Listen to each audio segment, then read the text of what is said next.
കഴിഞ്ഞ ആഴ്ച ഇംഗ്ലീഷ് കുർബാന കാണാൻ കഴിയാത്തതുകൊണ്ട് ഈ ഞായറാഴ്ച അതിരാവിലെ തന്നെ പോയി ഇംഗ്ലീഷ് കുർബാന കണ്ടു.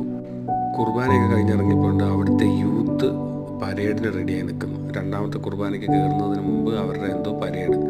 അപ്പം ഞാൻ വീഡിയോ എടുക്കണമെന്നൊന്നും കരുതിയതല്ല, പക്ഷേ ഇതൊക്കെ കണ്ടപ്പോൾ ഒരു വീഡിയോ പിടിച്ചു. ഇവരുടെ ലൈഫ് സ്റ്റൈലിൽ ഭയങ്കരമായിട്ട് ഇംഗ്ലീഷ് കൾച്ചർ ഉണ്ട് കേട്ടോ. എന്ത് പ്രോഗ്രാം ആണെങ്കിലും അല്ല, അവരുടെ ഡ്രസ്സിങ് ആയാലും അവരുടെ ഭക്ഷണ രീതികളായാലും എല്ലാത്തിലും ഒരു ഇംഗ്ലീഷ് ടച്ച് ഉണ്ട്. ഇവരൊത്തിരി കഷ്ടപ്പെട്ടാണ് ജീവിക്കുന്നതെങ്കിലും ഭയങ്കര ഹാപ്പി ആയിട്ട് എൻജോയ് ചെയ്തോട്ടോ ജീവിക്കുന്നത്. ഇപ്പോൾ ചർച്ചിൽ തന്നെയാണെങ്കിലും 2.5 മണിക്കൂറുണ്ട് ഇവിടുത്തെ കുർബാന. 2.5 മണിക്കൂർ ഭയങ്കര എൻജോയ് ചെയ്ത് ഇവർ ഡാൻസ് കളിച്ച് പാട്ടൊക്കെ പാടി. നമ്മുടെ നാട്ടിൽ 1 മണിക്കൂർ കുർബാന പോലും നമ്മളെ കൊണ്ട് മര്യാദയ്ക്ക് ഇരുന്ന് കാണാൻ പറ്റില്ല, ഉറക്കം തൂങ്ങും.